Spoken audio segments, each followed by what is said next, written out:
Hi అండి, welcome back to my channel. నేను మీ సంధ్యా శ్రావణ్. ఈరోజు మనం మునక్కాయ పచ్చడి ఎలా పెట్టుకోవాలో చూసుకుందామా. ఎన్నో పోషకాలు ఉండే ఈ మునక్కాయలతో పుల్లపుల్లగా కారంగా ఉండే పచ్చడి ఎలా పెట్టాలో చేద్దాం రండి. ఇవి కొంచెం పెద్ద మునక్కాయలతో చేస్తేనే బాగుంటుంది. ఇప్పుడు నేను ఒక పొట్టు ఉన్న మునక్కాయను తీసుకున్నాను. నేను ఒక కాడ వేసుకున్నాను. ఇప్పుడు ఈ పొట్టు లేని మునక్కాయ కొన్ని తీసుకున్నాను. ఇవి 2 కాడలు వరకు ఉంటాయి. ఇవి తూర్చి పక్కన పెట్టుకోండి తడవకుండా. ఇప్పుడు మనం ఒక పెద్ద నిమ్మకాయ సైజ్ అంతా చింతపండు తీసుకుందాం. ఆ చింతపండులో పిక్కలు తోలి ఏమీ లేకుండా చూసుకోవాలి. ఈ చింతపండు నానడానికి వేడి నీళ్ళు పోసి ఒక 10 నిమిషాలు పక్కన పెట్టుకోవాలి. ఇప్పుడు ఒక కళాయిలో 1 టీ స్పూన్ ఆవాలు, 1/2 టీ స్పూన్ మెంతులు వేసి బాగా కలబెట్టుకోవాలి. బాగా వేగిన తర్వాత అంటే కలర్ మారి చిటపట అనే వరకు ఉంచి తీసి పక్కకు పెట్టుకోవాలి. ఇవి ఇప్పుడు మిక్సీలో వేసి పొడిలాగా చేసుకోవాలి.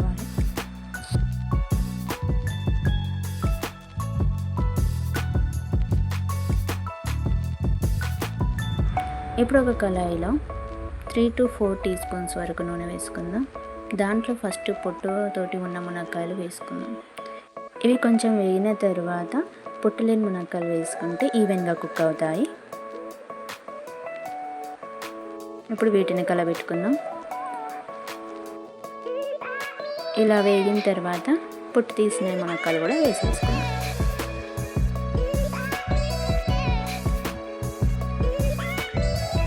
వేసేసుకొని వీటిని కలబెట్టుకోవాలి. ఇలా కుక్ అయితే సరిపోతుంది. ఇప్పుడు వీటిని తీసి పక్కన పెట్టుకుందాం.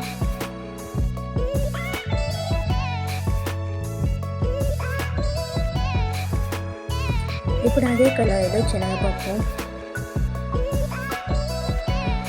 మినప్పప్పు, జీలకర్ర,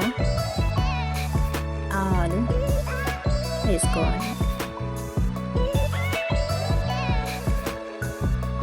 తర్వాత దీంట్లో 8 నుంచి 9 వెల్లుల్లిపాయలు రెబ్బలు వేసుకోవాలి. తర్వాత 3 ఎండుమిర్చిలు సగం చేసి వేసుకోవాలి. దీంట్లో కొద్ది కరివేపాకు వేసి వీటిని కలుపుకోవాలి. ఇవి కొంచెం వేగాక పసుపు, ఇప్పుడు చింతపండు గుజ్జును వేసుకొని కలుపుకోవాలి.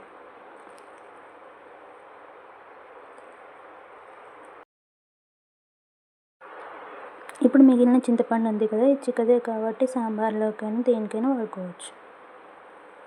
ఇప్పుడు దీన్ని కలబెట్టి నూనె పైకి తేలుతూ గుజ్జంతా దగ్గర పడే వరకు కలబెట్టుకోవాలి. దగ్గర అయినాక స్టవ్ ఆఫ్ చేసుకోండి. ఇప్పుడు చల్లారే వరకు పక్కకు పెట్టుకోవాలి. ఇప్పుడు ఒక గిన్నెలో 2 టీ స్పూన్స్ కారం, 2 టీ స్పూన్స్ ఉప్పు, మనం ముందుగా గ్రైండ్ చేసి పెట్టుకున్న పొడి వేసుకొని బాగా కలుపుకోవాలి.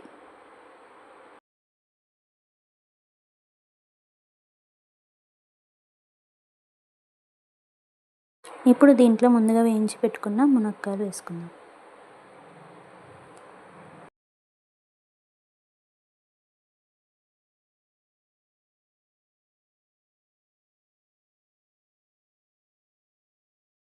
తర్వాత పోపు వేసిన మిశ్రమాన్ని వేసి కలపాలి.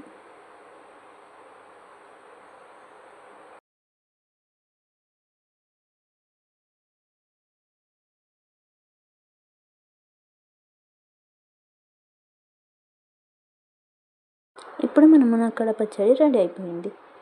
ఇది ఒకరోజు మొత్తం పక్కకు పెట్టి తర్వాత చూడాలి, అప్పుడే బాగా ఊరుతుంది.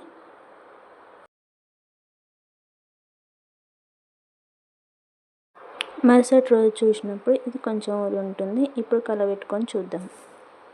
నూనె అంతా బాగా పట్టి ఉంటుంది. చూడండి నూనె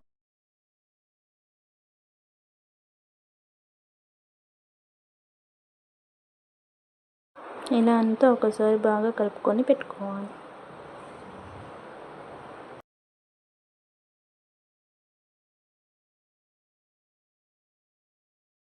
ఈ వీడియో కనుక మీకు నచ్చినట్లయితే లైక్ చేసి కామెంట్ చేయండి. తప్పకుండా సబ్స్క్రైబ్ చేసుకోండి. Thank you.